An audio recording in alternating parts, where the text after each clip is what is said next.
ini ya, ada serangan hama belalang kembara ya Pak ya, namanya begitu ya? Belalang Locusta migratoria, tapi yang spesies manilanensis. Ya, gimana Mas? Iya itu, ya kita jadi bertanya-tanya, kok tiba-tiba muncul begitu, sudah begitu lama kita tidak tahu tentang ini, tiba-tiba muncul, dan ini penanganannya mesti bagaimana nih Pak Profesor? Ya, ini memang sebetulnya termasuk serangga hama yang sulit dikendalikan. Ya. Sebetulnya ada banyak juga di Afrika, masuk sini di Amerika Selatan, di Afrika. Nah, yang untuk Sumba ini dulu pernah kita identifikasi sebagai Oriental locust atau Locusta migratoria manilanensis. Ini subspesies yang ada di Afrika, yang kita sebut migratoria locusta atau Locusta migratoria. Itu asalnya dari Afrika. Memang itu ternyata waktu kita identifikasi itu ada subspesies yang kita sebut Oriental locusta.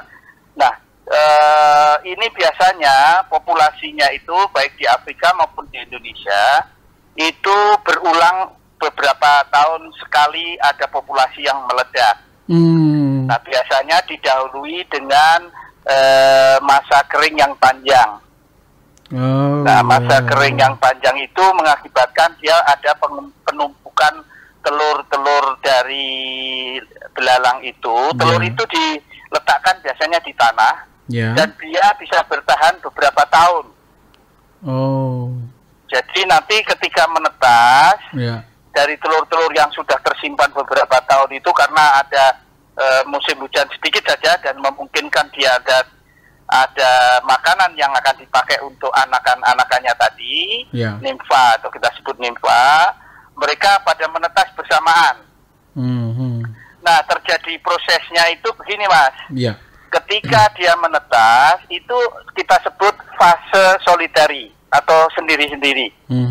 Jadi kemudian nanti dia berubah menjadi fase transient, berkumpul beberapa anakan belalang dari berbagai tempat. Setelah itu dia akan menjadi Locusta migratoria ketika dia sudah menjadi gregatoria atau mengumpul bersama-sama. Oleh karena itu biasanya serangannya serentak dan merusakkan semua tanaman, itu akan dihantam oleh dia. Karena dia sifatnya adalah polipagus. Polipagus itu adalah memakan segala jenis tanaman, tidak pilih-pilih dia. Jadi rumput pun termasuk dihantam habis ya Pak? Iya, padi, jagung, palem, banana, bambu, baik tanaman-tanaman yang dibudidayakan maupun yang enggak, kelapa pun dihantam oleh dia. Oke. Profesor, tadi malam kabar terakhir yang kami pantau di lapangan itu katanya itu ketebalan di lokasi itu sudah sampai sekitar 4 cm itu ketebalan populasinya. Itu pasti.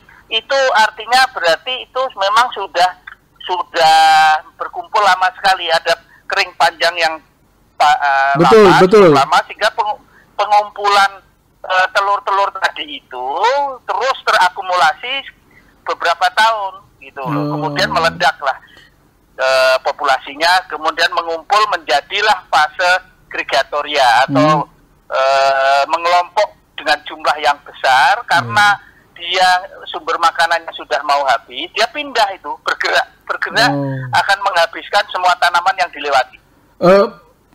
Ya sedikit informasi Profesor, kita kan baru saja mengalami La Nina ya, El Nino panjang di sini ya.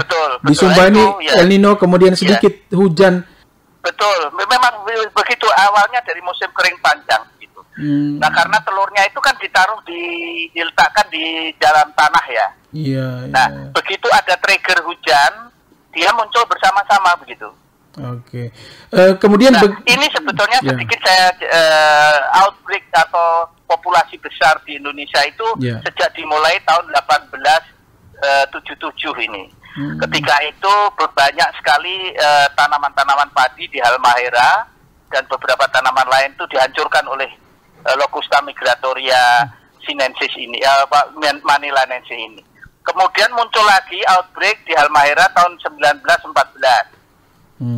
Kemudian muncul lagi outbreak lagi di Sulawesi 1915 yang menghancurkan semua tanaman padi.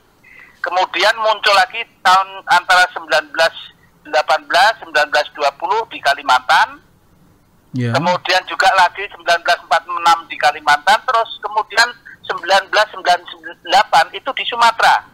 Nah, berbarengan dengan itu di Sumba, kemudian NTT hampir juga mengikuti pola-pola outbreak atau ledakan populasi seperti itu. Oh ya. Itu ini sekedar informasi sehingga masyarakat memang ini adalah gejala-gejala yang telah ditimbulkan, bahkan puluhan hektar itu yang dihancurkan itu. Ya, Profesor, ini untuk mengatasi ini bagaimana? Apa yang seharusnya dilakukan? Bagaimana caranya? Mengatasi ini memang agak sulit ya, karena ini itu serangga ini munculnya musiman. Nah, sebaiknya memang untuk kontrolnya itu harus, kalau memang toh sudah parah, terakhir ya memang harus dengan insektisida. Tapi dengan insektisida risikonya kan tinggi sekali. Kemudian yang kedua mungkin dengan mechanical control, itu dengan mengumpulkan, dihancurkan, dibakar. Nah, bisa juga dengan memanfaatkan musuh alami. Itu kalau penataan lingkungannya baik, musuh alami yang ada di alam itu sebetulnya sudah tersedia.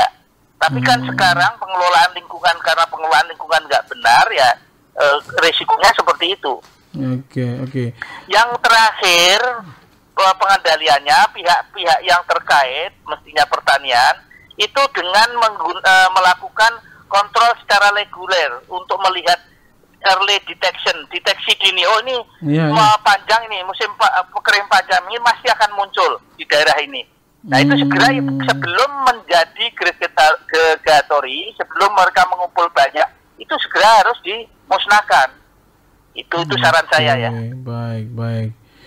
Ya, Profesor, ini sedikit informasi. Memang beberapa hari ini kawan-kawan sudah menggunakan konfidor di lapangan tuh, Profesor.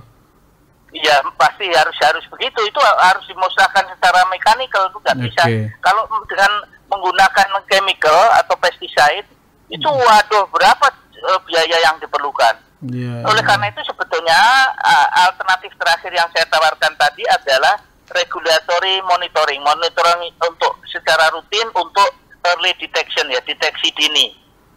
Dari sebelum menjadi transient tadi ke fase gregatory tadi.